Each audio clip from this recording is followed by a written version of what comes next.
Olá, boa noite. Vamos aos destaques de hoje. Vamos aí, redução de impostos e juros deve ser prioridade do próximo governo, aponta a pesquisa SPC-CNDL. E o dólar hoje abriu em queda a semana e aqui no Brasil. E gastos de brasileiros caem no exterior. E no estúdio vamos receber Leonardo Donato, da Ernst Young. O cenário econômico está no ar.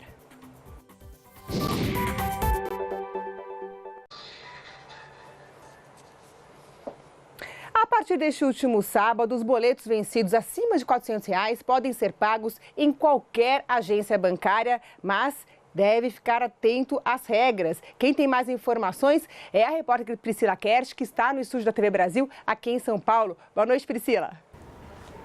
Boa noite, Ana. Boa noite para todo mundo. Como você disse, os boletos bancários vencidos com cobranças de valor maior de R$ 400 já podem ser pagos em qualquer banco, não importa a instituição que emitiu o documento. O pagamento pode ser feito por qualquer canal de atendimento e a mudança foi possível por conta de uma plataforma de cobrança unificada entre os bancos que entrou em operação em meados do ano passado.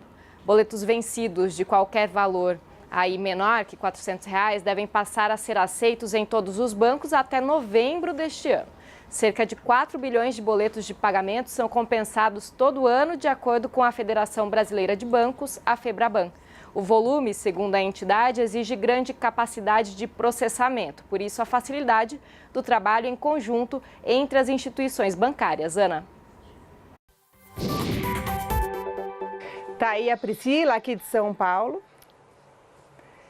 Olha, e com o dólar em alta, os brasileiros estão gastando menos no exterior. Os dados foram divulgados hoje pelo Banco Central. O repórter Maurício de Almeida está lá na redação da TV Brasil, no Rio de Janeiro, e tem mais informações. Bom, Maurício, os brasileiros com essa alta do dólar estão economizando aí nas viagens internacionais, é isso?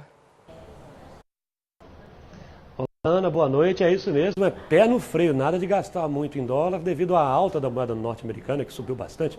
Há pouco tempo ficava em 3,70 e agora está acima de R$ 4,00. Por conta disso, julho, que é a tradicional temporada de férias, o brasileiro acabou gastando menos no exterior. Foi uma queda de 7,9% em comparação com julho do ano passado. Esse ano, em julho, os brasileiros gastaram 1,731 bilhões de dólares em compras no exterior durante as férias. No ano passado, eles tinham deixado no exterior 1,879 bilhões de dólares. Esta foi a segunda queda seguida, já que em junho a redução já tinha sido notada pelo Banco Central nos gastos de brasileiros no exterior. E agora, para agosto, está sendo um levantamento prévio do Banco Central, indica que os brasileiros devem gastar cerca de 1 bilhão e 100 milhões de reais no exterior. No acumulado dos primeiros 7 meses desse ano, o saldo que os brasileiros gastaram no exterior chega a 11 bilhões e 304 milhões de reais. Ainda está acima do ano passado, porque o ano passado, nos primeiros 7 meses, os brasileiros gastaram 10 bilhões e 684 milhões de reais. Mas com o dólar em alta, a projeção do Banco Central é que quando fechar o ano 2018, vai ter um gasto menor comparado com 2017. Eu mesmo viajei recentemente e nem pensei em colocar a mão no cartão de crédito para não tomar um susto na hora de pagar a fatura, já que o dólar fecha no dia da cobrança da fatura. Então, deixei o cartão quietinho lá dentro da bolsa e agora voltei tranquilo, reduzindo os gastos, Ana.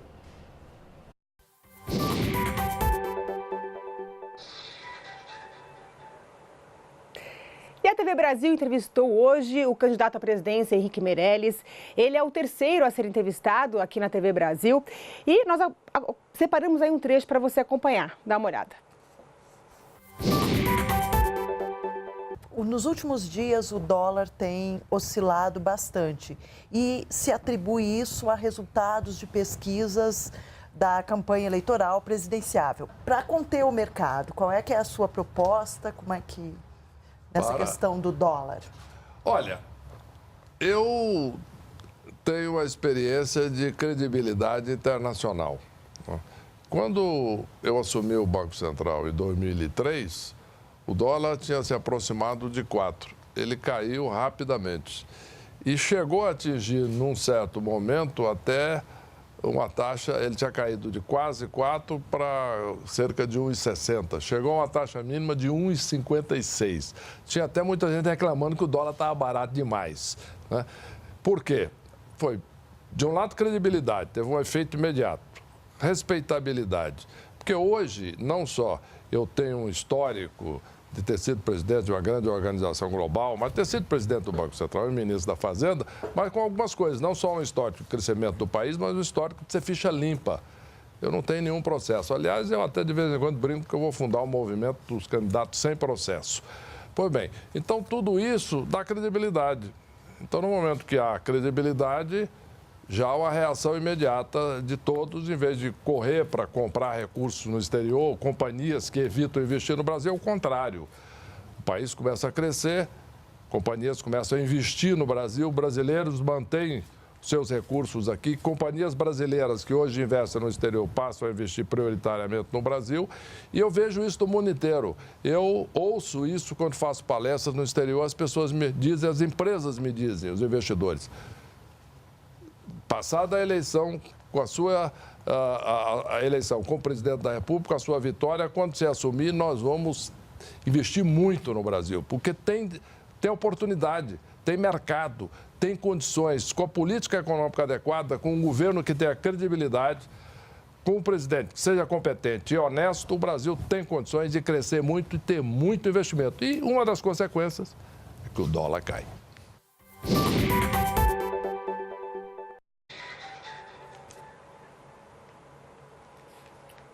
Bom, nós falamos aqui que o dólar hoje teve uma pequena queda e o candidato Henrique Meirelles também focou a questão da moeda norte-americana. Portanto, esse é um tema que deve ser aí muito comentado durante aí as eleições. E agora a gente vai conversar com o Adalberto Piotto, que, como você viu, esteve presente na entrevista junto com a equipe da TV Brasil, com o Henrique Meirelles, e vai comentar um pouquinho o bate-papo.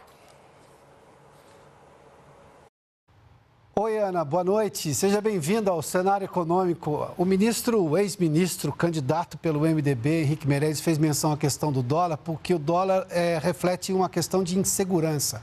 O problema do dólar especificamente mais alto hoje tem, obviamente, especulação, que a gente fala com muita frequência aqui no cenário econômico, mas tem também uma parte de insegurança, ou seja, dependendo do candidato que está à frente nas pesquisas, e obviamente os investidores olham da seguinte forma: se está à frente na pesquisa, tem mais chance de vencer? E qual é a postura deste candidato em relação às reformas que tiraram o país da recessão recentemente? Ou seja, se esse candidato que está à frente não é comprometido, ou você tem, por exemplo, uma confusão, você não tem certeza de quem é que vai assumir a dianteira realmente, comprovar isso em outubro, durante a votação, esse mercado, esses investidores olham para essa situação e, obviamente, se perguntam: o que eu faço?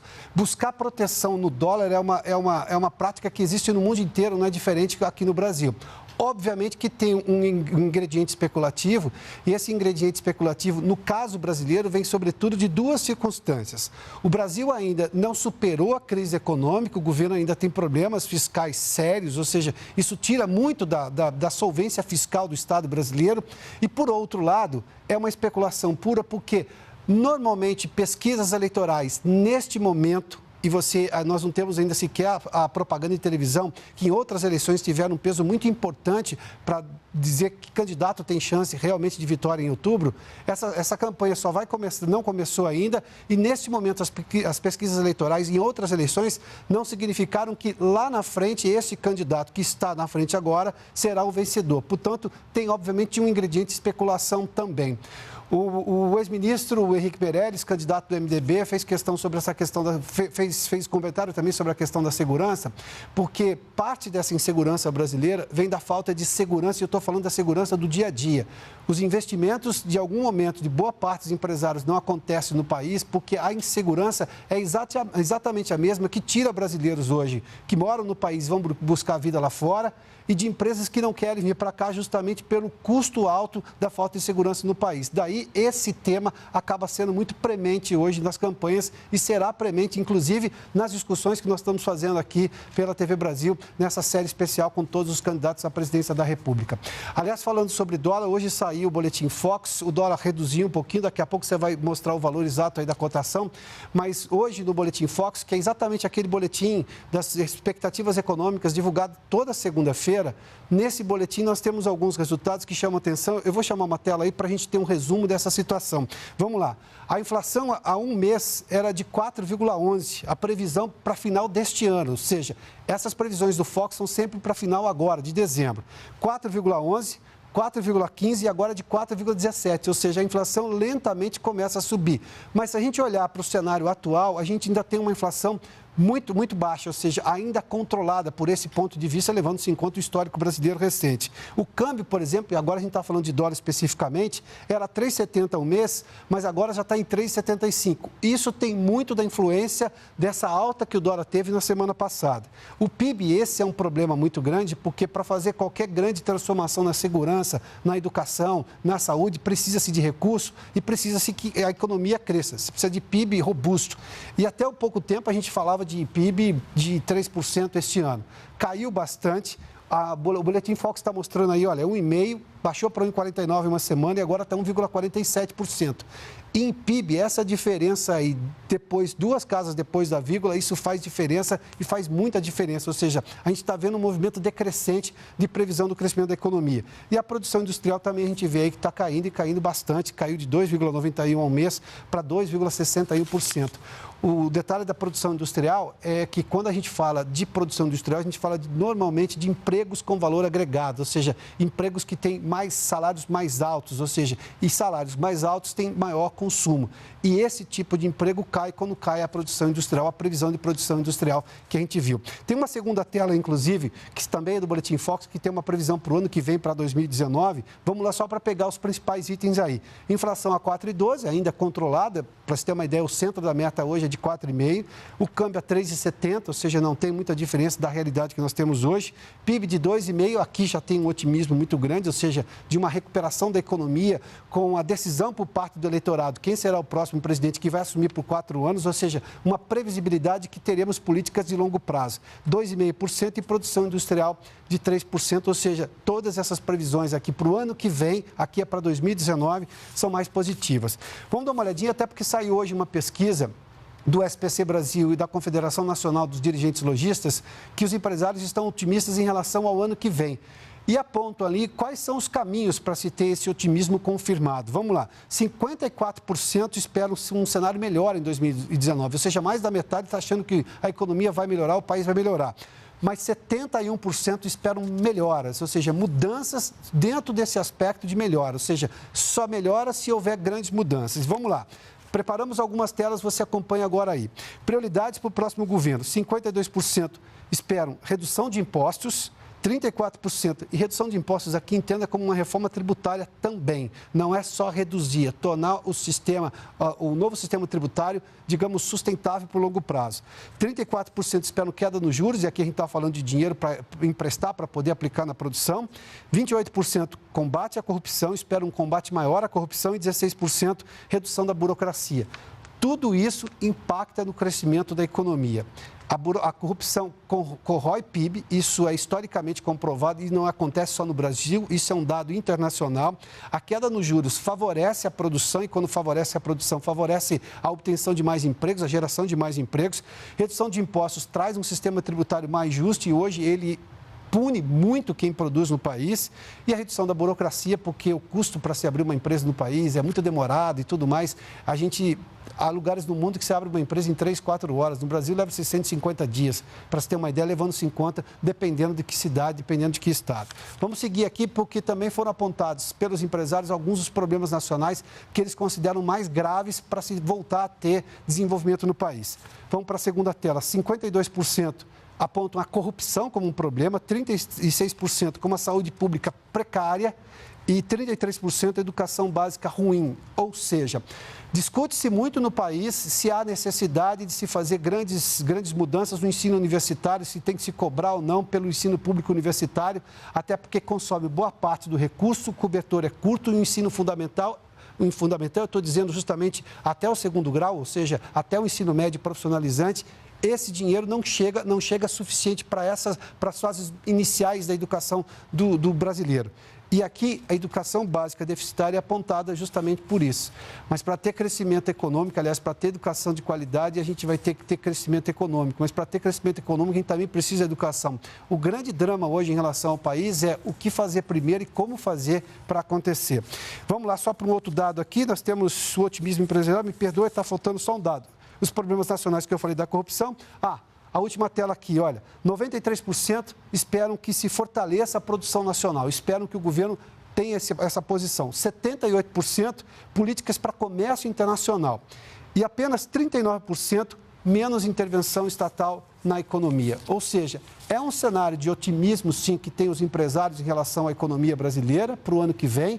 E isso tudo passa pelo fato de que um novo governo será eleito agora em outubro. Esse novo governo não vai poder fugir da realidade, não tem dinheiro farto hoje no setor público, ou seja, é preciso fazer várias intervenções, e intervenções não necessariamente no sentido ruim, mas criar políticas que privilegiem o desenvolvimento econômico, até porque é o desenvolvimento econômico que vai gerar receita para o Estado via arrecadação e esse dinheiro que vai ser aplicado nessas áreas fundamentais, como, por exemplo, saúde, educação e segurança e combate à corrupção, como a gente viu, que são exatamente as aspirações dos empresários. Para a gente tentar entender tudo isso, esse é o debate que está sendo feito hoje no país, a necessidade de se fazer esse debate de forma absolutamente honesta do ponto de vista intelectual, por quê? Se a receita hoje é curta, é porque o país acabou de sair de uma recessão. E só saiu de uma recessão porque começou a pensar em longo prazo. Ou seja, é preciso resolver os grandes problemas brasileiros. E para isso não tem como. Sem desenvolvimento econômico, sem crescimento da economia, não tem recurso. E se não tem recurso, você não cria expectativa. A gente fala com muita frequência aqui no cenário econômico que economia é expectativa. O empresário precisa de expectativa para investir, o trabalhador precisa de expectativa para poder gastar. E só para fazer um último comentário. Boa parte do PIB vem de consumo das famílias. Ninguém compra a prazo se por acaso estiver numa condição inadimplente, e hoje são 62 milhões de brasileiros na condição de inadimplentes, ou que não confia que vai continuar empregado e o país vai continuar crescendo para poder comprar alguma coisa que, por exemplo, vai ficar pagando 2, 3, 4, 5 anos ali. Bom, é o que eu tenho, o recado aqui de Brasília, que pude participar hoje dessa série especial que está entrevistando os presidenciáveis aqui na TV Brasil. E amanhã eu estou de volta no cenário econômico. Bem-vinda sempre, viu, Ana? Até mais, boa noite.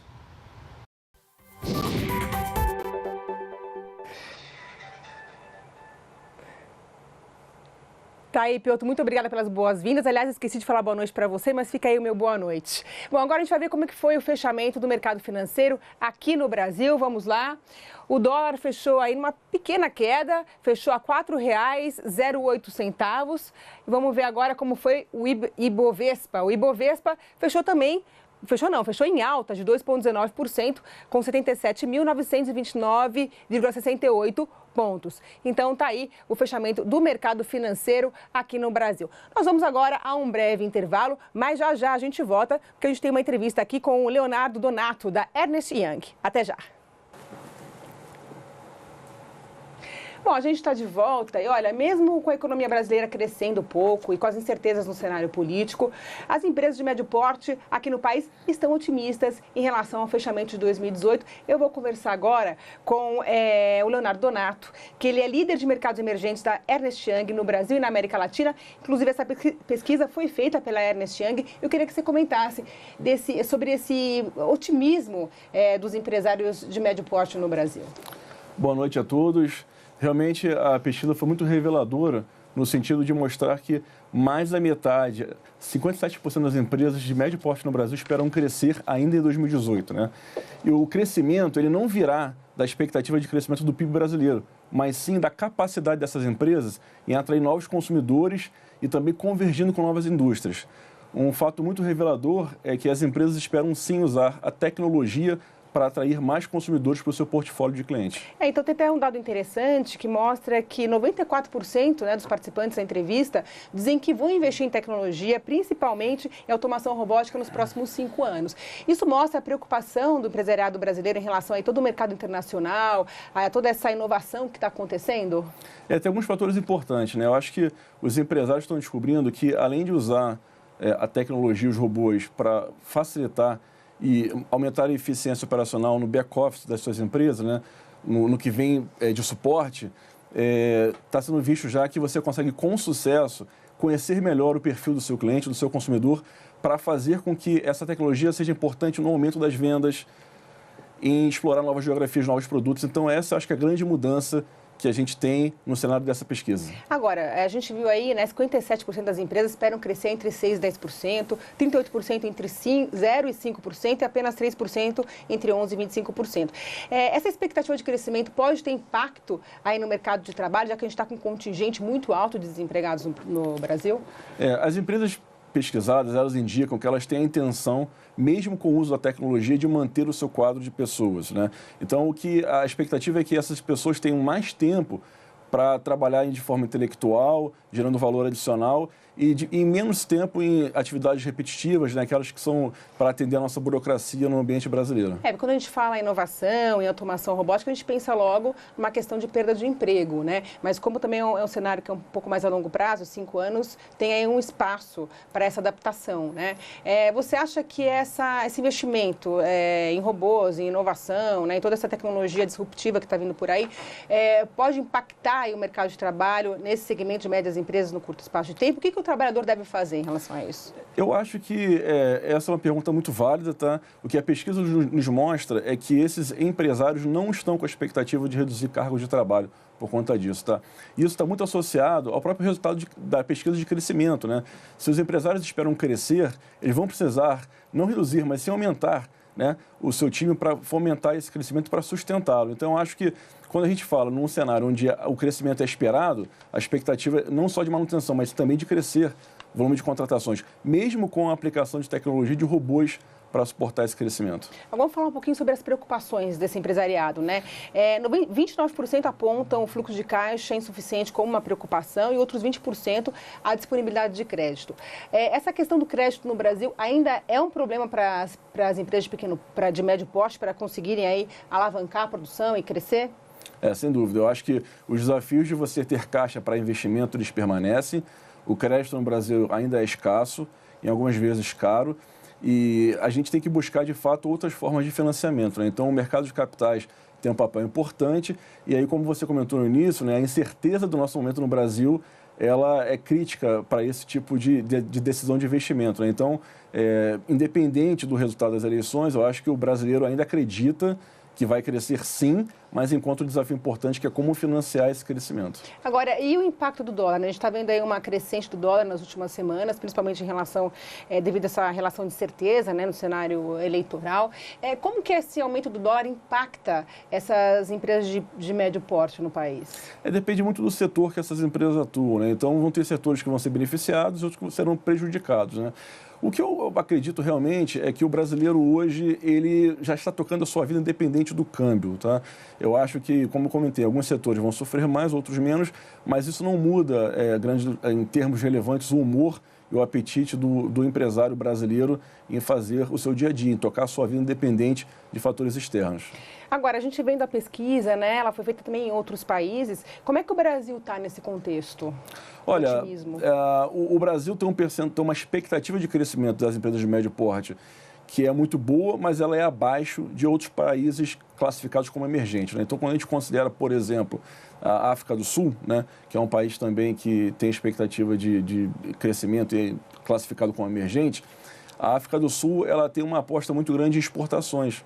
Já o empresário brasileiro, ele aposta muito, quase que exclusivamente no mercado doméstico. Então, quando você tem um momento de incerteza, né, e de definição no mercado local, esse crescimento sim fica impactado. Quando você tem uma alternativa válida e viável de considerar exportações para sustentar o seu crescimento, você abre um pouco esse leque de opções e fica menos vulnerável ao seu mercado doméstico. Agora, eu queria saber o seguinte, essa pesquisa foi feita com empresas de médio porte, por que essa escolha e qual é a relevância delas no cenário econômico do país? Nós fizemos vários estudos e notamos que no mundo inteiro não há uma pesquisa focada em pequenos e médios empreendedores, né? E quando você olha a natureza de grandes países como o do próprio Brasil, né, hoje, a maioria dos empregados trabalham para empresas de pequeno e médio porte. Né? Essa realidade é vista em diversos outros países. Mesmo nos países desenvolvidos, o papel do pequeno e médio empresário é muito relevante. E nós notamos que há uma carência, não existe um estudo focado nesse mercado, nesse público, que é importante para pagamento de impostos, para geração de empregos, sustentar crescimento. Então, essa foi a grande motivação que nós tivemos de focar na agenda de crescimento e nos desafios desse segmento de empresários. Falar em desafios, né? Quais são aí os desafios das empresas de pequeno e médio porte no Brasil? O que o próximo governo pode fazer para beneficiar essas empresas que dão muito trabalho? A gente tem que ser uma respostinha rápida, que a gente está quase terminando. Assim, eu continuo dizendo que a carga tributária é um desafio e a burocracia também é um desafio muito grande. Há muita ineficiência em função da burocracia que existe no ambiente brasileiro. Eu acho que se a gente resolver isso, a gente vai ter um grande progresso para todos. Bom, muito obrigada pela sua presença aqui com a gente, Leonardo. O cenário econômico de hoje fica por aqui. Foi um prazer estar aqui hoje. Boa noite para vocês. Até mais.